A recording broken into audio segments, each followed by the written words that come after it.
warahmatullahi wabarakatuh.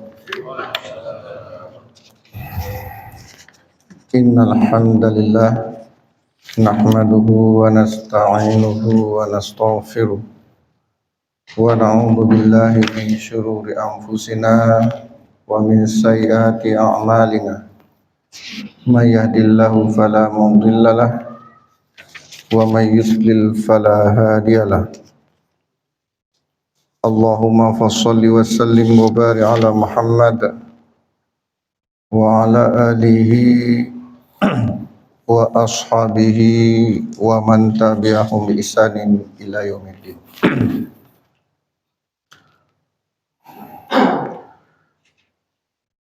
Sekarang alhamdulillah pengajian kita dalam mengkaji kitab Mukhtasar Riyadhus Shalihin ini telah sampai ke bab 18.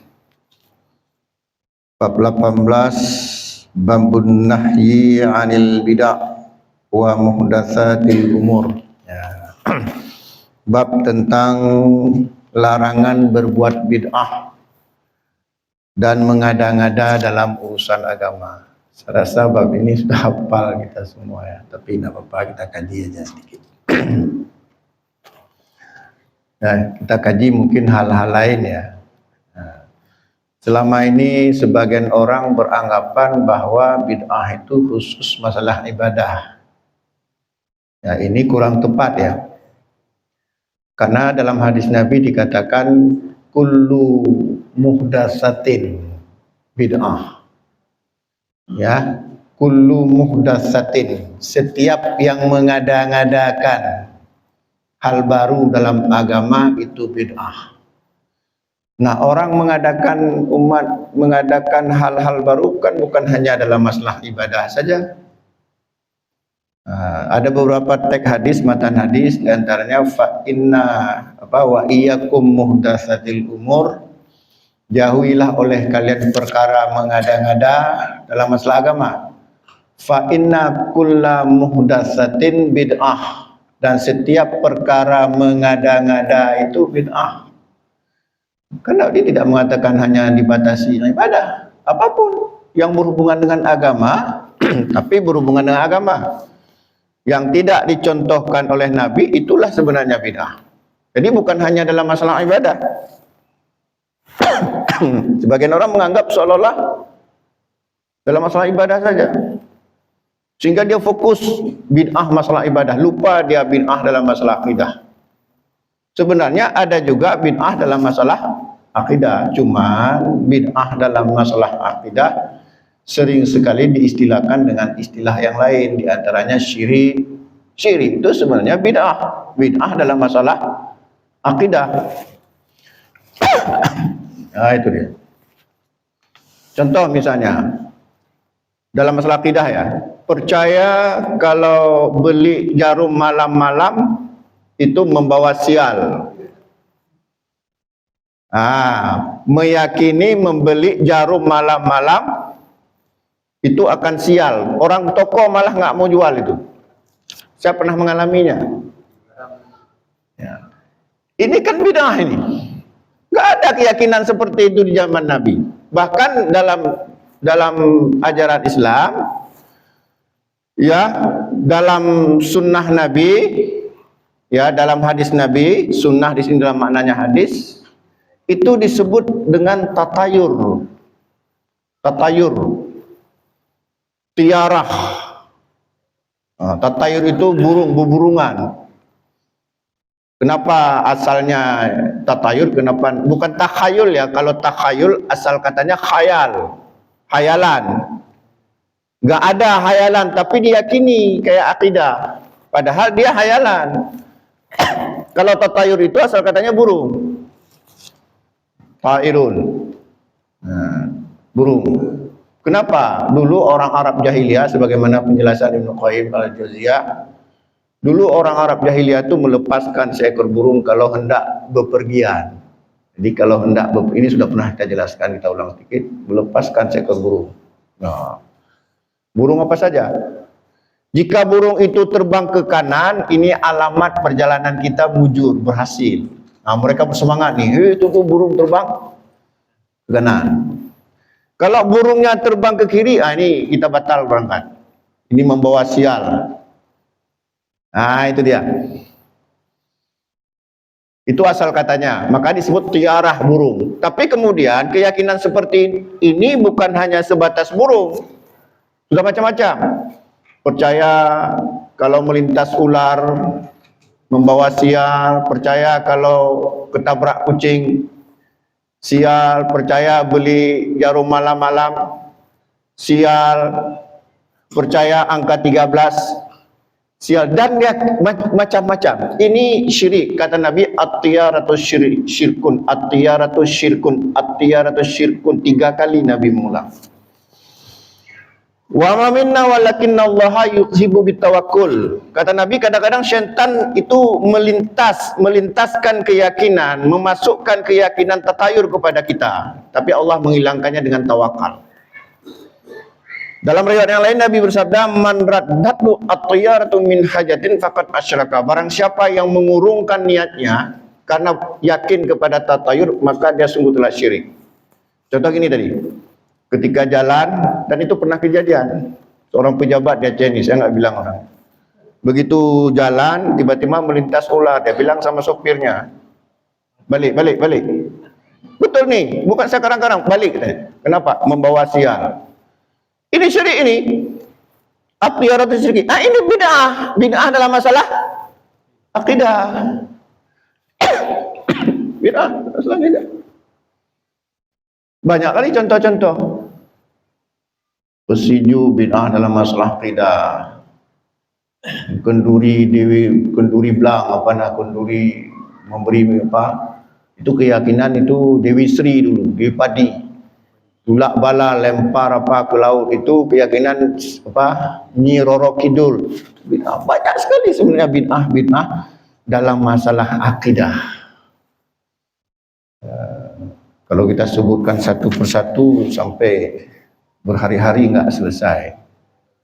Ya, baru kemudian bid'ah dalam masalah ibadah. Ini yang terkenal, mengangkat tangan, rafa'a yadahi haswa mankibai. Rafa'a yadaihi haswa mankibai, Rasulullah mengangkat tangan sedentang dengan bahu, yuhadhiya biudhunaihi, atau sedentang dengan telinga, tapi ada yang mengangkat tangan begini misalnya. Itu bid'ah dalam masalah ibadah. Macam-macam, dan ini juga sudah pernah kita jelaskan. Tapi pernahkah kita terfikir ada juga bid'ah dalam masalah akhlak? Kan akhlak juga ajaran Islam. Apa contohnya?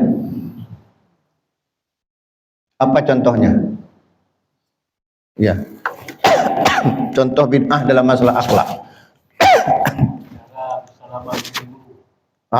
Cara bersalaman dengan guru, cium tangan guru, macam-macam. Seolah-olah kalau nggak seperti itu nggak berakhlak. Seolah-olah kalau seperti itu tidak berakhlak. Ya, banyak contoh-contoh. Ada. Ya, ada. Contoh misalnya malu. Ya. Nak pergi beli gula, nak, ke kedai awak teman. Pakai apa mak pergi? Itu sepeda dem. Malu mak. Makna malu seperti ini sudah bid'ah. Kan malu katanya. Malu mak. Kenapa? Masa naik sepeda udah mahasiswa. Itu bid'ah. Kenapa? Malu yang sebenarnya adalah seseorang merasa terhina di hadapan Allah dan manusia jika melakukan sesuatu. Saya ulangi ya, malu yang sebenarnya yang diajarkan oleh Nabi adalah seseorang merasa terhina di hadapan Allah dan manusia jika melakukan sesuatu. Tapi ini enggak. Dia merasa terhina di hadapan manusia karena naik sepeda. Padahal di sisi Allah mulia. Itu. Paham ya? Dia merasa malu di hadapan manusia karena naik sepeda, padahal di sisi Allah mulia. Ya, kenapa? Karena malu itu sudah ada tuntunannya. Sudah ada nas-nasnya tentang malu. Al-haya'u minal iman, malu itu sebagian dari iman. Inna likulli dinin khuluqan wa khuluqul islami al-haya'u. Setiap agama ada akhlak dan akhlaknya Islam itu rasa malu. Al-haya'u la yati illa bi khairin, malu itu tidak mendatangkan kecuali kebaikan. Sombong demikian juga. Sombong apa kata Nabi? Apa pengertian sombong kata Nabi? Ya, al-kibru batarul haq wa ghamtun nas. Sombong itu menolak kebenaran dan meremehkan orang lain. Nah, sebenarnya ada bid'ah dalam masalah akhlak, cuman tidak pernah dibahas. Tapi kalau kita melihat teks hadis, wa iyyakum muhdatsatil umur fa inna kulla muhdatsatin bid'ah wa kulla bid'atin dhalalah wa kulla dhalalatin finnar. Jauhilah oleh kalian perkara mengada-ngada dalam masalah agama. Karena setiap perkara yang mengada-ngada itu bid'ah. Nah, setiap perkara yang mengada-ngada dalam masalah agama, apa-apa saja masalah akidah. Ya, cuman dalam masalah muamalah ada beda pandangan sedikit ya dalam masalah muamalah. Ya, ada beda pandangan yang tidak bisa kita katakan bid'ah. Karena dalam masalah muamalah ini terkait dengan hadis Mu'az bin Jabal tentang masalah ijtihad. Contoh misalnya, ya, ya, contoh misalnya tentang zakat profesi. Kan nggak ada di masa Nabi. Kita jangan cepat-cepat mengatakan itu bid'ah. Karena itu wilayah ijtihadiyah. Ini sudah pernah kita jelaskan. Apa dasar ijtihad zakat profesi? Kenapa? Karena zakat profesi itu nasnya itu menggunakan metode apa? Metode kias. Dikiaskan dengan emas. Ya, kata Nabi apa? Laisa laka ya'ni fi dhahab hatta yakuna laka 20 dinaran. Wa idza laka 20 dinaran wa hala 'alaihi al-haul fa fiha nisfu dinar. Fa idza zada fa bi hisabi dzalika. Ya, kata Nabi tidak ada kewajiban zakat dalam masalah emas kecuali kalian memiliki emas 20 dinar. Jika kalian memiliki emas 20 dinar dan telah kalian miliki selama setahun, maka keluarkan zakatnya setengah dinar. Apabila lebih dari itu maka diperhitungkan seperti itu.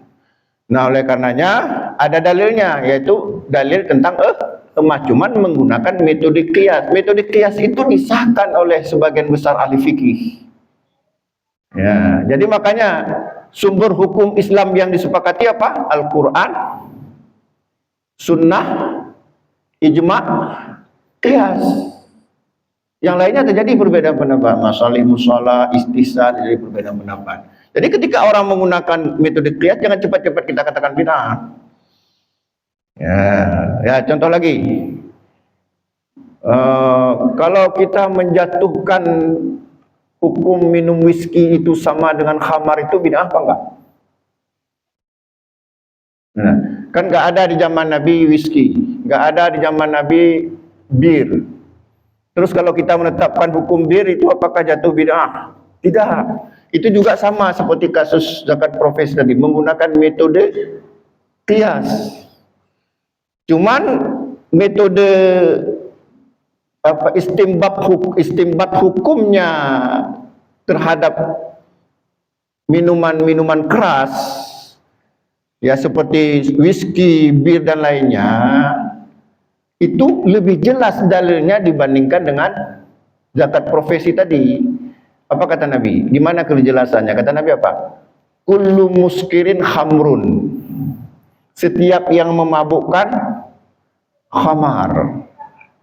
Wa kullu khamrin haramun, dan setiap khamar itu haram. Nah, kata-kata Nabi, kullu muskirin khamrun.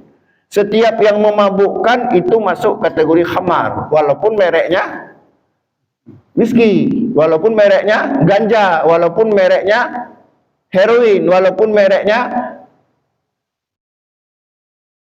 Lem cap kambing, apapun. Cuman jangan kita katakan haram naik 300. Kenapa? Mabuk. Itu enggak. Ya.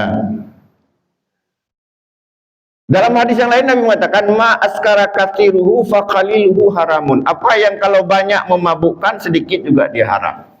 Nah, makanya disinilah sebenarnya lahirnya mazhab. Lahirnya mazhab. Jadi wilayah lahirnya mazhab ini wilayah kebanyakan itu muamalah dalam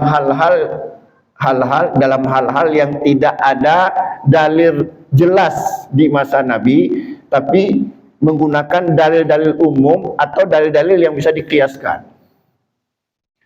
Ya, contoh misalnya ya masalah zakat tadi. Ada sebagian ulama membatasi seperti Imam Syafi'i membatasi pada bahan-bahan tertentu. Tapi sekarang malah lebih luas. Nah, ini dia. Cuman bagi kita, mazhab itulah wilayah keilmuan kita. Jadi mazhab itu wilayah keilmuan kita. Di mana dikatakan wilayah keilmuan? Kita mengkaji setiap dalil dalam perbedaan pendapat yang jelas-jelas sesuai dengan yang jelas-jelas ada dalilnya, walaupun dalil-dalilnya dalil-dalil umum atau dalil-dalil setengah terperinci, itu yang kita pegang. Jika tidak ada dalilnya, ada juga pendapat Imam Mazhab itu tidak ada dalilnya atau dalilnya dhaif, itu ditinggalkan. Maka ada yang tanya sama saya, jadi maksudnya kita ini kembali kepada Al-Quran apa enggak melihat mazhab? Gimana jawabnya? Kita tetap melihat mazhab, tapi sebagai referensi, sebagai rujukan, bukan sumber. Beda ya. Mazhab itu sebagai referensi, bahan kajian kita. Apa yang kita kaji? Dalil, alasan yang digunakan dalam mazhab-mazhab itu. Jika nasnya sesuai, kita ikuti. Jika nasnya tidak sesuai, kita tinggalkan. Nah, inilah makna al-ulama'u warasatul anbiya. Ulama itu pewaris para nabi. Apa yang diwarisi? Al-Quran dan Sunnah dan hadis. Maka tugas para ulama lah membawakan Al-Quran dan hadis kepada kita, serta menjelaskan kandungannya. Nah, ketika menjelaskan kandungan inilah terjadi perbedaan, karena bertemu dengan dalil-dalil yang umum atau setengah terperinci, timbul perbedaan pendapat. Ya, kalau kita jelaskan ya sebab-sebab terjadinya perbedaan pendapat di kalangan ulama-ulama ahli fikih itu panjang. Kenapa kemudian timbulnya mazhab-mazhab itu panjang. Lagi pula materi-materi seperti ini berat ya, susah kita cernanya kadang-kadang. Baik, kita lanjutkan. Jadi itulah, jadi bid'ah itu ya mencakup seluruh ajaran Islam kecuali yang bersifat keduniaan. Karena Nabi juga mengatakan antum a'lamu bi umuri dunyakum, kamu lebih mengetahui duniamu. Ya, walaupun konteks itu dalam masalah pembibitan kurma, tapi al-ibrah bi umumil lafat la bi khususi sabab. Al-ibrah ya yang diambil adalah ya bi umumil lafat la bi khususi sabab, yang diambil umumnya lafaz bukan khususnya sebab.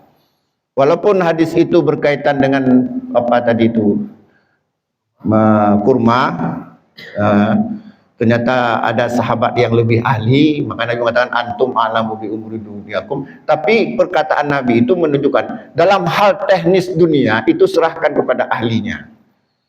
Ya, serahkan kepada ahlinya. Itu bukan bid'ah. Ya. Bukan bid'ah. Baik, itulah kira-kira ya. Kita tidak jelaskan lagi secara prinsip bid'ah itu, kita sudah tahu semuanya. Cuman kita karena kebetulan terkait dengan bahan ini, maka kita katakan bahwa bid'ah itu juga mencakup seluruh ajaran Islam, bukan hanya ibadah, tapi juga terkait dengan akidah, ibadah, juga muamalah, ya, juga akhlak. Cuman pemahaman kita harus kita bedakan nanti mana yang berhubungan dengan keduniaan. Ya, antum a'lamu bi umuri dunyakum. Baik, kita lanjutkan.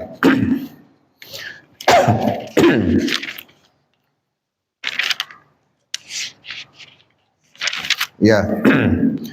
Kalau Allah Ta'ala, Allah berfirman, "Famada ba'dal haqq illa dhalah." Ya, apa saja di balik yang hak, apa saja selain yang hak itu adalah kesesatan.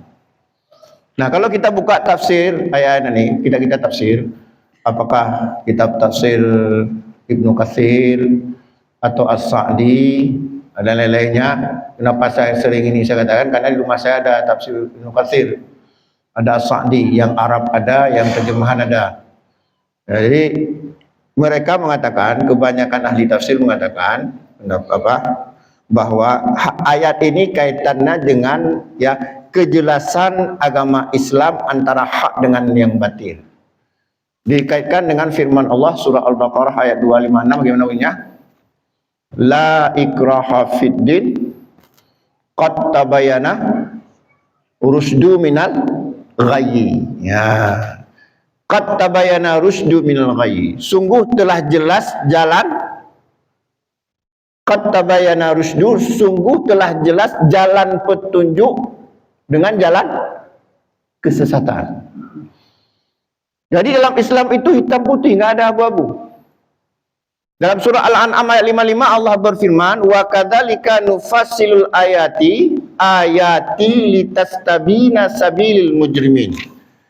Demikianlah Allah turunkan ayat-ayatnya untuk menjelaskan jalan orang-orang yang berdosa. Jadi dalam Islam itu hak dengan yang batil itu seperti siang dan malam. Nggak ada keraguan-raguan, nggak ada kabur-kabur. Tapi kenapa ternyata dalam kenyataannya ada yang kabur-kabur? Apa sebabnya? Para ulama mengatakan sebab terjadi kekaburan karena kebodohan kita. Kita nggak tahu, nggak punya ilmu untuk membedakannya. Maka kita tanya sama orang yang ahli. Makanya ada ayat bunyinya fas'ala ahla dzikri in kuntum la ta'lamun. Bertanyakanlah kepada yang ahlinya jika kamu tidak mengetahui.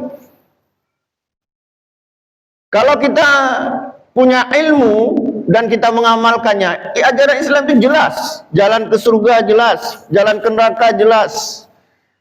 Faman syaa falyu'min, faman syaa falyakfur. Barang siapa yang ingin silakan beriman, barang siapa yang ingin silakan kafir, jelas. Qad tabayyana rusdu minal ghayyi. Ini juga dalam ayat ini dikatakan famadza ba'dal haq, apapun selain hak adalah illa dhalah. Apa saja selain hak itu adalah kesesatan. Ya. Nah, sekarang apa yang dimaksud dengan hak? Nah, ya. Kita harus paham dulu apa itu hak. Baru bisa kita mengetahui yang batil. Bagaimana kita menjelaskan tinggi jika kita tidak tahu rendah? Bagaimana kita bilang gemuk jika kita tidak tahu kurus? Bagaimana kita bilang dia sakit jika kita tidak tahu sehat? Bagaimana kita ingin mengatakan sesat jika kita tidak tahu yang hak? Nah, sekarang apa ciri-ciri hak? Yang pertama, ciri-ciri hak itu, ciri-ciri kebenaran Islam itu. Yang pertama, Allah berfirman dalam surat berapa itu? Ya. Al-haqqu min rabbika fala takunanna minal mumtarin. Al-Baqarah 147 ya. Al-haq. Ya, 147. Al-Imran. Al-haqqu min rabbika fala takunanna minal mumtarin. Al-Baqarah 147. Kebenaran itu dari Tuhanmu, jangan menjadi ragu-ragu. Al-haqqu min rabbika fala takunanna minal mumtarin. Kebenaran itu dari Tuhanmu, jangan menjadi orang yang ragu-ragu. Nah, apa maksudnya? Berarti yang namanya hak itu dalam segala hal, dalam kaitannya dengan masalah kehidupan ini, khususnya dalam masalah agama, itu berasal dari Allah. Terus bagaimana dengan hadis Nabi? Allah berfirman, "Qul katakanlah hai Muhammad, gimana? La yantiqu 'anil hawa in huwa illa wahyuha." Ya kan? Tidak ada yang keluar dari mulutku dari hawa nafsuku, tapi dari wahyu yang diwahyukan. Makanya hadis itu juga berasal dari wahyu. Wama yantiqu 'anil hawa in huwa illa wahyuha. Jadi hadis itu juga sebenarnya wahyu. Jadi kebenaran itu bukan menurut perasaan kita, maka jangan sekali-kali kita bicara menurut saya, jangan menurut saya. Kalau menurut saya aja gila, makanya kita jadi abu-abu terus. Menurut saya itu haram, nggak boleh. Menurut saya itu boleh, itu nggak boleh, atau menurut saya itu boleh, nggak boleh. Jangan menurut saya, bagaimana menurut dalilnya? Kita katakan riba itu haram, apa dalilnya? Kita katakan berjudi itu haram, apa dalilnya? Jangan menurut saya. Kita katakan sogok menyogok itu, apa dalilnya? Ya, al-haqqu min rabbika fala takunanna minal mumtarin. Makanya dulu orang menjadi qadhi itu memang sudah cukup ilmu, dia tahu segalanya. Dia masalah hukum, masalah hudud, masalah jinayah, dia tahu semuanya. Dia akan jawab dengan hadis. Seperti kita bahas kemarin tuh. Kalau ada orang pukul gigi berapa bayarnya? Patah satu gigi berapa? 2 ekor unta. 2 ekor unta. Ya. Hadisnya as-sinnu kata Nabi, khamsul minal ibil. Maka seorang qadhi menjawab dengan hadis. Kenapa kamu? Tanggal gigi saya, ya qadhi. Siapa yang mukul? Si fulan. Langsung dia katakan, as-sinnu khamsul minal ibil. Satu gigi 5 ekor unta. Nah, 5 ekor unta. Begitu zaman dulu memutuskan, enggak menurut saya, enggak menurut ini. Paling menghadirkan saksi untuk membuktikan dia terdakwa atau tidak. Tapi hukum itu dijelaskan dengan dalil. Ini kita jelaskan pada pertemuan yang lalu. Ya. Jadi qad tabayyana rusdu minal ghayy. Dalam ayat ini dikatakan apa? Famada ba'dal haq illa dhalal. Jadi yang pertama dikatakan hak itu adalah apa? Berasal dari Allah. Yang kedua, yang dikatakan hak adalah dia tidak bertentangan dengan fitrah manusia. Tidak bertentangan dengan fitrah manusia. Maka ada namanya sunnah fitrah. Apa diantaranya? Mencukur bulu ketiak, memotong kuku, tidak bertentangan dengan fitrah manusia. Nah, sekarang saya contoh, ketika menikah, lantas kemudian kita tetapkan mahar sekian, harus ada pelaminan begini, sehingga seseorang ketika mau menikah, ya, harus ada uang 100 juta, ya gitu. 100 juta, sehingga si laki-laki ini tidak jadi menikah. Bertentangan nggak dengan fitrah dia? Dengan maka pelaminan itu semuanya itu batil semua. Mahar terlalu tinggi itu tidak mampu si calon laki-laki itu batil. Jangan ragu-ragu. Yang benar bagaimana? Yang benar adalah kata Nabi, khairun nisa'i aisaru amaunah. Sebaik-baik Sebaik-baik wanita adalah yang mudah maharnya, itu baru hak. Banyak dalam itu. Bertentangan dengan fitrah kita. Makanya dalam Islam tidak boleh dipaksakan, karena paksaan itu bertentangan dengan fitrah manusia, kecuali dalam hal yang wajib atau meninggalkan yang haram. Ya. Nah, di antara dalil yang mendukungnya apa? Allah berfirman, fattaqullaha mastata'tum, bertakwalah kepada Allah menurut kesanggupanmu. Jangan kita paksakan. Kalau kita paksa pasti nanti bertentangan dengan fitrah. Udah nggak ikhlas kita nanti.